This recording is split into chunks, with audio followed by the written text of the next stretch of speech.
രാജു ഋതുമോളും തമ്മില് ഇപ്പൊ മുട്ടനടിയ. സാധാരണ വഴക്കുപോലെ അല്ല ഇത്. എന്റെ ദൈവമേ, ഇത് പ്രശ്നമാവുമല്ലോ. നീ അത്രയ്ക്കൊന്നും വിഷമിക്കേണ്ട കാര്യമില്ല. അവര് തമ്മിലുള്ള വഴക്കൊക്കെ നമ്മളെത്ര കണ്ടതാ. എന്താ ഇവിടെ ചോദിച്ച കേട്ടില്ലേ? എന്താ ഇവിടെന്ന്? ഞാനിത് പല പ്രാവശ്യം ശ്രദ്ധിക്കുക. നീ എന്താടാ എന്റെ പെണ്ണിന്റെ പുറകെ? ഞാൻ നിന്നെ പോലെ കണ്ട പെണ്ണുങ്ങളുടെ പുറകെ നടക്കുന്നവനല്ല. എനിക്ക് അത്ര ഏർപ്പാടുമില്ല. പിന്നെ എന്താണെന്നാ ഞാൻ ചോദിച്ചേ? ഞാനിത് 1-2 പ്രാവശ്യം കാണുന്നു. എനിക്കറിയില്ല എന്താന്ന്. ഒരു വീടല്ലേ, പരസ്പരം കാണുമ്പോ സംസാരിക്കാതിരിക്കാൻ പറ്റില്ലല്ലോ. അതായിരിക്കും ഇവൾ എന്നോടൊന്ന് സംസാരിച്ചത്. ഇവൾ ഇങ്ങോട്ട് വന്നാണ് സംസാരിച്ചത്. ഞാൻ ഇവളുടെ പുറകെ ചെന്നതല്ല. നിന്റെ ഭാര്യയല്ലേ, നീ ചോദിച്ചു മനസ്സിലാക്ക്. അവൻ പറഞ്ഞ നേരാണോ? നീ അവനോട് ചെന്ന് സംസാരിച്ചാണോ? അല്ല, പിന്നെ ഞാനിവിടെ നിൽക്കുമ്പോ അവൻ എന്നോട് വന്നാ സംസാരിച്ചത്. അല്ല, നീ നേരത്തെ അവനറിയോ? ഞാനെങ്ങും കണ്ടിട്ടില്ല. ഈ വായ്നോക്കികളൊക്കെ ആര് ശ്രദ്ധിക്കാനാ? മേല അവൻ വന്ന് നിന്നോട് സംസാരിക്കാൻ ശ്രമിച്ചാലും നീ മറുപടി പറയാൻ നിൽക്കണ്ട. അവൻ എന്നെ പോലെ അല്ല, വെറും ആഭാസന. അല്ല, ഒരു പ്രാവശ്യം ഒരു പ്രശ്നം ഉണ്ടായതല്ലേ, പിന്നെന്തിനാ അവൻ പുറകെ വന്നപ്പോ അവന്റെ വാക്കുകൾ കേൾക്കാൻ നീ നിന്നുകൊടുത്ത? എന്താടി നിനക്ക് മറുപടിയില്ലേ? എടി എന്താ മുണ്ടാത്തേന്ന്?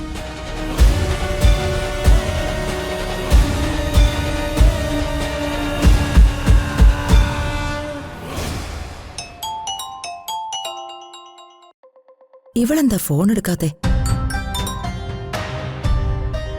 ഹലോ ഹലോ, നീ എന്താ പഴങ്കഞ്ഞാണോ കുടിക്കുന്നേ? ഒരാരോഗ്യമില്ലാത്ത ഹലോ. നീ എന്താ ഫോൺ എടുക്കാൻ ഇത്ര താമസിച്ചേ? നീ എന്തെടുക്കുമായിരുന്നു? ഞാൻ ചോദിച്ച കേട്ടില്ലേ? എന്തിനാ ചേച്ചി വിളിച്ചേ? അത് പറയും. എന്താടി, ഞാൻ വിളിച്ചത് നിനക്കത്ര ഇഷ്ടപ്പെട്ടില്ലേ? അങ്ങനല്ല, ചേച്ചി വല്ല അത്യാവശ്യത്തിന് വിളിച്ചതാണോന്ന് അറിയാൻ വേണ്ടി ചോദിച്ചത്. നീ എന്താ പ്രതാപനെ വിളിക്കാത്തത്? എപ്പോഴും വിളിക്കണം. ദിവസം ഒരു 10-12 പ്രാവശ്യമെങ്കിലും വിടാതെ അവനെ പിന്തുടരണം. ഈ സൗഹൃദവാ പിന്നീട് പ്രണയമായിട്ട് മാറുന്നേ. ഇതൊക്കെ നിന്നെ പഠിപ്പിച്ചു തരേണ്ട വല്ല കാര്യമുണ്ടോ? പറഞ്ഞത് മനസ്സിലായോ? ചോദിച്ച കേട്ടില്ലടി, എന്താ നിനക്ക് ഉത്തരമില്ലാത്ത? ദേ, ഞാൻ നിന്നെ പിന്നെ വിളിക്കാവേ. എന്തൊരു കഷ്ടം ഇത്, ശല്യം.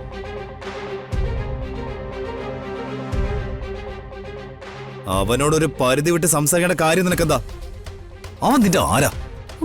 എന്റെ ആരുമല്ല. നിന്റെ ആരും അല്ലെങ്കിൽ പിന്നെ നീ എന്തിനാടി അവനോട് ഇത്ര ലോഹിത്തെ സംസാരിക്കുന്നത്? എടി ചോദിച്ച കേട്ടില്ലേ? നന്ദനോടാ ഞാൻ ചോദിച്ചേ. ഒരേ വീട്ടിൽ താമസിക്കുന്ന ആളല്ലേ ദീപു, അതുകൊണ്ടാ ഞാൻ അയാളോട് സംസാരിച്ചത്. അവനെന്റെ ശത്രുവാണെന്ന് നിനക്ക് അറിയില്ലേ? അറിയില്ലെന്ന്? അറിയില്ല.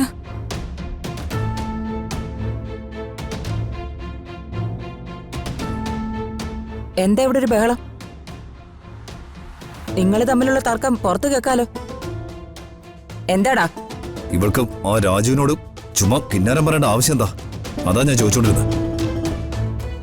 ഇവൾക്ക് അങ്ങോട്ട് കുറച്ച് ചായവ് കൂടുതലാ, എനിക്കത് മനസ്സിലായി. ദേ, അങ്ങനെ ചായുന്ന മരങ്ങളെ ഞങ്ങളങ്ങ് വെട്ടിക്കളയാറാ പതിവ്. ദേ പെണ്ണേ, ഒരു കാര്യം ഞാൻ പറഞ്ഞേക്കാം. 2 വള്ളത്തേലേ കാല് വെച്ച് നിൽക്കുന്ന പരിപാടിയൊന്നും ഇവിടെ എടുത്തേക്കരുത്.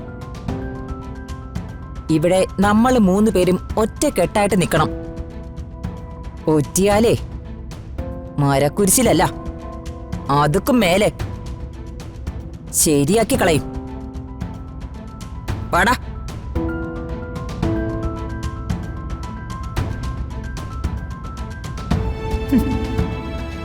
ആരാരെ ശരിയാക്കുമെന്ന് നമുക്ക് കാണാം. അതെ, എനിക്ക് സന്തോഷായി. ഈ ധൈര്യം പത്മാവതി മാഡം കുറച്ചു മുൻപേ കാണിക്കണമായിരുന്നു. വേണുവേട്ടാ, വർമ്മ സാറും പത്മാവതി മേഡം കൂടെ ഒരുമിച്ച അമ്പിയുടെ കളി തീരും. ആ, സത്യങ്ങളെല്ലാം സാറ് മനസ്സിലാക്കിയ സാർ അവളെ അടിച്ച് പുറത്താക്കുകയും ചെയ്യും. ആ അംബിക പഠിച്ച കള്ളിയാ. അവരൊരുമിക്കാനുള്ള അവസരമൊന്നും അംബിക കൊടുക്കില്ല. അവര് അടുത്ത പാരമണി. അവളുടെ തന്ത്രമൊന്നും ഇനി അവിടെ യേശുന്ന് തോന്നല്ലടി. കാരണം ആ വീട്ടില് അംബികയും മോനും മാത്രമേ ഉള്ളൂ.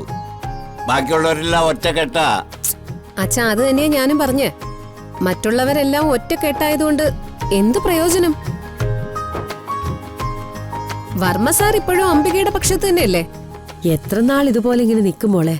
പത്മാവതി മേഡം വർമ്മ സാറിന്റെ മുഖത്ത് നോക്കി ധൈര്യത്തോടെ സത്യങ്ങളോ ഒരു വട്ടം വിളിച്ച് പറഞ്ഞ അങ്ങേരുടെ മനസ്സ് മാറില്ലേ? മനുഷ്യനല്ല അങ്ങേര്. അങ്ങനെയൊന്നും വർമ്മ സാറിന്റെ മനസ്സ് മാറുമെന്ന് എനിക്ക് തീരെ വിശ്വാസമില്ല. 20-25 കൊല്ലമായിട്ട് മാറാത്ത മനസ്സ് ഇനി ഇപ്പൊ എങ്ങനെ മാറാനാ? ചിലപ്പോ അത്ഭുതങ്ങൾ വല്ലതും സംഭവിച്ചേക്കും. കാരണം പത്മാവതി മാഡം രണ്ടും കൽപ്പിച്ചാ വന്നേക്കണത്. എല്ലാം കലങ്ങി തെളിയും. കലങ്ങി തെളിയണല്ലോ. അവരൊന്ന് ഒന്നിച്ചാ മതിയായിരുന്നു വേണുവേട്ടാ. ഒന്നിക്കൂടി നമുക്ക് പ്രാർത്ഥിക്കാം. എന്തായാലും ഞാനവിടം വരെ ഒന്ന് പോകുന്നുണ്ട്. അവര് പിണങ്ങോ ഇണങ്ങോ ചെയ്യട്ടെ, നമുക്കതല്ലല്ലോ പ്രശ്നം. രാജു ഋതുമോളും തമ്മില് ഇപ്പൊ മുട്ടനടിയാ. സാധാരണ വഴക്കുപോലെ അല്ല ഇത്. എന്റെ ദൈവമേ, ഇത് പ്രശ്നമാവുമല്ലോ. നീ അത്രയ്ക്കൊന്നും വിഷമിക്കേണ്ട കാര്യമില്ല. അവര് തമ്മിലുള്ള വഴക്കൊക്കെ നമ്മളെത്ര കണ്ടതാ. ഇത് കന്നിമാസത്തിലെ മഴ പോലെയാ. വരുന്നത് കണ്ടാ തോന്നും 5-6 ദിവസം അടുപ്പിച്ച് പെയ്യുന്നു. പക്ഷെ വരുന്ന പോലെ പോവുകയും ചെയ്യും.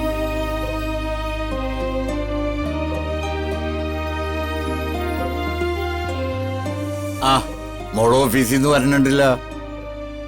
ആ, എടി വെയിലുകൊണ്ടാ വരണത്. നീ എന്തെങ്കിലും കാപ്പിയോ വെള്ളം എടുത്ത് വെക്കി. അവള് വരട്ടെ വേണുവേട്ടാ. അവള് വന്ന ഉടനെ ഒന്നും കഴിക്കില്ലല്ലോ. അവളോടിപ്പോ അച്ഛനും അമ്മയ്ക്കും വലിയ പുന്നാരോ. ഞാൻ നിങ്ങളെ രണ്ടുപേരെയും വിട്ട് ഒരിടത്തേക്കും പോയിട്ടില്ല. ഒരു സിനിമ കാണാൻ പോലും പോയിട്ടില്ല. എന്നിട്ട് എന്നോട് രണ്ടുപേർക്കും ഒരു സ്നേഹമില്ല. ഞാൻ ഉദ്യോഗസ്ഥയൊന്നും അല്ലല്ലോ. അതെ, ഇതിന്റെ പേരെന്തോന്നാ? ഇതിന്റെ പേരാണ് അസൂയ.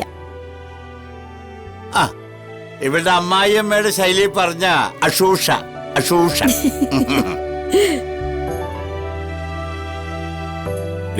ശ്രീലക്ഷ്മിയെ പോലെ തന്നെ വിദ്യാഭ്യാസം നിനക്കും ഞാൻ തന്നിട്ടുണ്ട്.